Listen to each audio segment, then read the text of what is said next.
Positive politics, clean politics, ఇది ఎప్పటికీ శాశ్వతంగా గుర్తింపు ఉంటుంది. ఈ విషయం మీరు గుర్తుపెట్టుకోవాలి. ఈ దేశంలో ఎవరు మాట్లాడుండరు.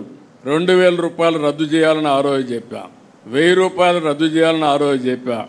ఈరోజు 500 రూపాయలు కూడా రద్దు చేయాలని చెప్తున్నాను.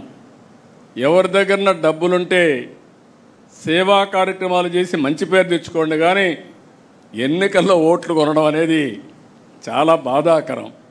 5 సంవత్సరాలు పనులు చేసి 4000 రూపాయలు నెలకు పింఛనిచ్చి, 6000 రూపాయలు పింఛనిచ్చి, 10,000 రూపాయలు పింఛనిచ్చి, 15,000 ఇచ్చి ఊరూరుకు రోడ్డు వేసి ఎలక్షన్లు వస్తే మళ్ళీ డబ్బులు ఇవ్వాలి అనే ఆలోచన రావడం చాలా బాధాకరం. దీని నుంచి మార్చాలి, రిఫార్మ్స్ కూడా రావాలి. అదే సమయంలో పదే చర్చ కూడా జరగాల్సిన అవసరం ఉంది. నీతివంతమైన పాలన రావాలంటే, సుపరిపాలన రావాలంటే ఎవరైతే మెరుగైన సేవలు అందిస్తారో, ఎవరైతే ప్రజలకు అందుబాటులో ఉంటారో వాళ్ళకి ప్రజలు ఓట్లేసే పరిస్థితి రావాలి. కానీ ఓసారి అనిపిస్తుంది, చాలామంది చూశారు, డబ్బులతోనే గెలిచేడుగా ఉంటే మనం గెలవం. మొన్న ఎన్నికల్లో కూడా అవతల వాళ్ళు మనకంటే ఎక్కువ ఖర్చు పెట్టినా 11 సీట్లే వచ్చాయి.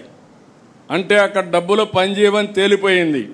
కానీ మనం మాత్రం ఆ సమయం వస్తే ఆత్రపడతా ఉంటాం, ఆరుద్దా ఉంటుంది. ఇలాంటి సమస్యలు ఉన్నాయి. దీన్ని కూడా ప్రజా చైతన్యంలో భాగంగా మనం మాట్లాడాల్సిన అవసరం ఉంది. అందుకని ఆదర్శవంతమైన రాజకీయాలు చేద్దాం, అభివృద్ధి రాజకీయాలు చేద్దాం. మళ్ళీ వైకుంఠపాడి వద్దని పదే ప్రజలకు కూడా చెప్పాలి. పైకి ఎక్కడం, మళ్ళా కిందికి పడడం, మళ్ళా సరిచేయడం, మళ్ళీ దీన్ని అధ్వానమైన పరిస్థితి తేవడం, ఇది కరెక్ట్ కాదు. ఇది కూడా మనం చేయాల్సిన అవసరం ఉంది.